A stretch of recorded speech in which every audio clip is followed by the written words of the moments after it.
everybody, David from Flash by the Cyclonaut here. This is going to do my initial impressions of the 2025 MT07. I have about 250 miles on the bike. Gotten a couple good rides in, starting to spritz now, so maybe I'll pull it in the garage so it doesn't get all wet. But we've had some decent weather, and I've gotten to go on some decent rides with some good roads. Put about 150 miles on it without touching it, and then have been starting the street portion of my tuning. So when I create tunes for a brand new bike, the first part of the tuning that I do is, for one, ride the stock bike for a while so I can really get to know it. And then I create a file and start doing changes for it, testing on the street. Then I'll put it on the dyno, which will start today, and then I'll go back on the street to finish it up. That's the only way to really fine-tune a lot of the maps that I need to get the best results that I like to get. So anyway, so my impressions of the new MT07. So I had a 2019 MT07 that I lived with and owned till almost last year, and I really liked it. I took it all the way, got pretty crazy with it, had nitron and fork internals and shock. Actually, I put cams in it, was pushing around 90 horsepower to the back tire, and it really was pretty fun track day weapon for me. I was able to run just below 2-minute lap times at the Ridge, which, if you're familiar with the Ridge, is a decent time. Not world level, but not bad at all. And so I do have a fair amount of history on an MT07, and I think I can shed some light on the new MT07 and what I like, and some of the nitpicks, and a couple things that I think are just, I don't want to say fails, but big misses. So biggest improvement on the new bike is 100% the new front suspension with the upside down forks. We got true radial mount calipers, a radial type master cylinder. It's a Brembo. So not all top of the line stuff, obviously, because the suspension's still not adjustable, it's fixed. But let me tell you, for my street pace, and I live in the Pacific Northwest, so it's not like when I lived in Florida where everything was flat out all the time, and it's a very different riding environment. We have lots of hiking, we have farms, so the roads tend to be a little dirty and a little smaller. So my street pace is generally 40-50%. Any more than that, it starts to feel like I'm playing Russian roulette.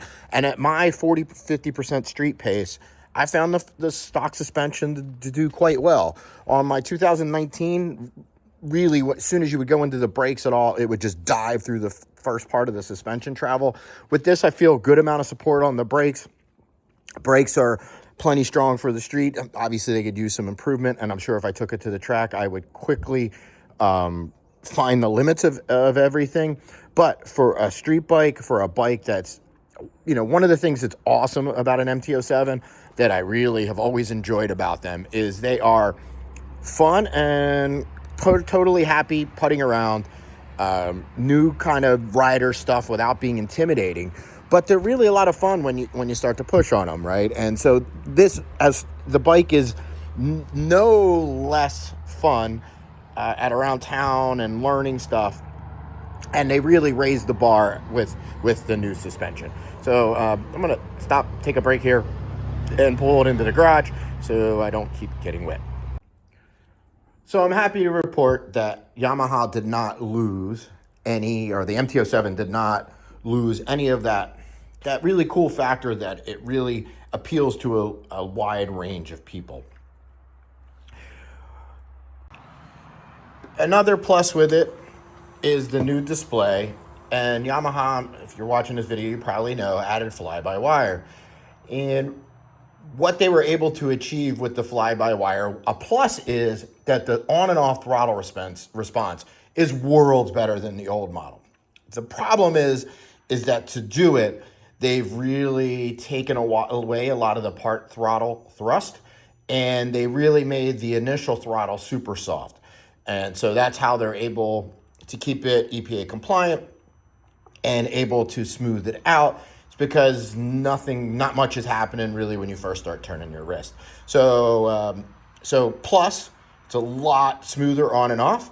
Negative, like I said, for me, I just feel like nothing's happening for a while, and it's very obvious to me, especially now that I've just done some changes. how much more thrust the bike has at part throttle. Now, fly-by-wire sometimes gets a bad rap, but that's usually just because people haven't ridden a properly set up fly-by-wire bike. I thought, like a lot of bikes, that the stock, there's 3 modes, power modes on it. And mostly what the power modes do is change those throttle maps. I thought they're a little similar stock, so I'm working on creating more spread out between them to make a map that's good for all different conditions. So I'm happy. I like the fly-by-wire. If you're just buying this as a beginner bike, I like the fact that the on and off throttle is smoother. I don't like that they had to really dumb down and really affect the part throttle acceleration and early throttle stuff to get that to happen. I do like the new switchgear, other than this is I don't understand. So the bike has self-canceling turn signals. Cool, right? Yeah, that's a plus. But why they felt the need to redesign the turn signal button, and it's the same thing on my 24 MT09. Like, it's not a huge deal, but there's no cancel button. So to cancel it, you have to push it again in the same position that you did. For me, self-canceling turn signals should be like, you don't rely on them. It's just kind of a bonus. And I still keep going to push it in the middle to turn them off. And then I end up hitting it the other way. And then I'm going back and forth. And my turn signals look like an idiot. I also do like the styling of the new bike. I guess this headlight is a little polarizing. I like it. I like it on my MT09. I like it on the MT07. I like the subtle changes that they made. I think it overall is a sharp-looking, good-looking bike. So the next one is both a plus and a minus, and that is the motor. Yamaha really didn't change the motor at all. They put a different airbox lid on it, so you no longer have to pull the snorkel. They've already done that for you. And the airbox cover looks like it has a little bit larger hole in it, like I've been doing since basically the beginning. So it does, I'll put up some dyno runs and talk about them at the end of the video. So it does have a little bit better area under the curve, but in the end, it's still the same motor. And if you rode this in a vacuum, if this bike was in a vacuum like it was until a year and a half ago when the GSX8 came out, then you probably wouldn't have any problems with this motor. The problem that I have is now, for only $400 more, you can get a GSX8. And as you'll see when I do compare the dyno runs, the GSX8 just really, for $400 more, really gives you a lot more bike, motor-wise. I didn't get to ride them back-to-back, but a parallel twin they're really fun motors. They kind of have their own character, like most motor setups, and it's really cool. I do like the parallel twin. So I can't really comment without riding them back-to-back, but to me, I do like the little nimbleness of the MT07. It feels a little more nimble to me, a little small, a little more play-like over the GSX, but motor-wise, there's no comparison, as you'll see. Another thing, and I think this is a big miss. You'll notice there's no quick shifter auto blipper sensor in the linkage. So it's a fly-by-wire bike. One of the big advantages with fly-by-wire is you can put the quick shifter auto blipper on it. As of yet, Yamaha has no listing for it even as an option. So I am going to work on that, see if I can figure out how we could get a quick shifter auto blipper on it without waiting for Yamaha. I will make a separate video if I do figure that out. But as it stands, you're paying $400 more for, you'll see, about 10 more horsepower, quick shifter auto blipper standard on a GSX8. And here you're going to have to buy something at some point if you want it. This next point that I'm going to talk about is a small point, but I don't understand it at this point, why they haven't fixed this or changed this. There is no place on the swing arm to bolt spools.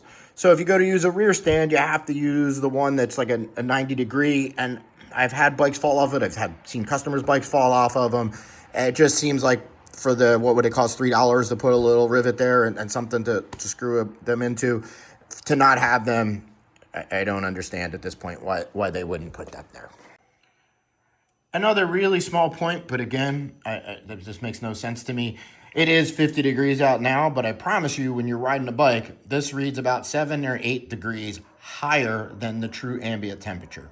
So where it's located at, where the temperature sensor is located under the tank on top of the motor, it's getting hot from the motor, so that is inaccurate. Again, I know it's not a big deal, but to me, it's just these little nuances that it's kind of aggravating me. If I could have a temperature sensor on there and it's not accurate, then what's the point?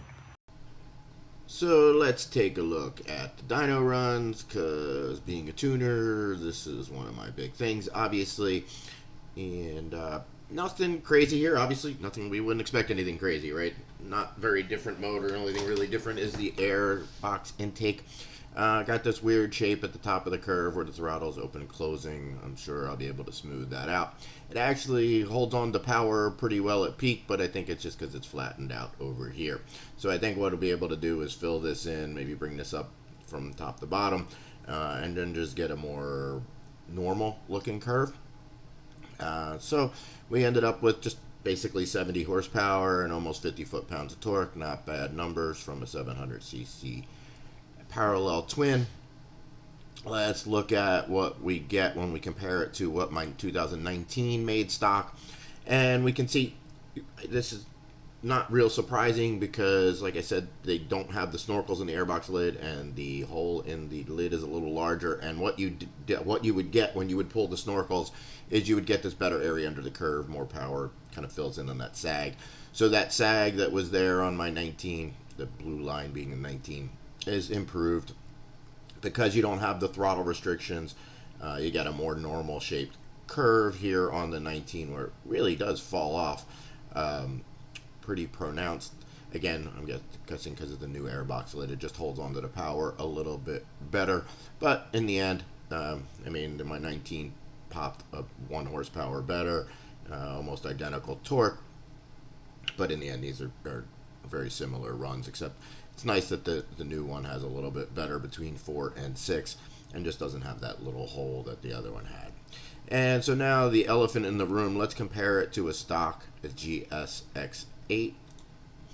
And yeah, this is the problem, right? Like, so this is its competitor. It's $400 more. It's also fly-by-wire. It comes standard with a quick shifter auto blipper that you don't have to purchase. And this is what the dyno runs look like without touching either bike. And as I'm going to show you in a second, it's going to about to get worse for the MT07 because the GSX8 does have snorkels in the airbox that you can just remove, and the stock ECU programming works great with it, and it makes a huge difference to this ugly GSX8 stock curve. So let's just compare it to that, since that's really what any owner of the GSX8 would do, is they would pull those intake snorkels, and here's what you get. So yeah, I mean, we're down 10 horsepower, 10 foot-pounds of torque from there is not one place that the Yamaha is beating the GSX8, and this is, the biggest problem. Like I said, if I love the MT07. It's a really fun bike to ride. There'll be plenty of people that will buy them and will be very happy. It's always a popular bike with them. I'm sure the stunting crowd will not be as happy with the fly-by-wire and stuff, but if you really truly ride your bike and are into riding twisties and stuff, the MT07 is still a really fun, awesome bike. Just to me, in my opinion, for value-wise and overall experience, it loses out on the GSX8 just mostly because of the motor itself. So I'm still real happy that I got the MT07. I'm sure it'll be a popular platform for me, and look forward to seeing what we can do, or what I can do, and start tuning this. Traditionally, they don't make big gains with tuning, and I don't expect this to be that different. And same thing with the pipe. We'll probably end up somewhere around 75 horsepower with a pipe and a tune. And so yeah, well, let's get working on it. In the coming days to weeks, I will have first the stock pipe tune, and then I'll be trying different pipes like I do with all of my platforms. So thanks guys for watching. Remember, hit that subscribe and like button for more motorcycle related content. Keep that dirty side down and bring it home safe. Peace, everybody. Take care.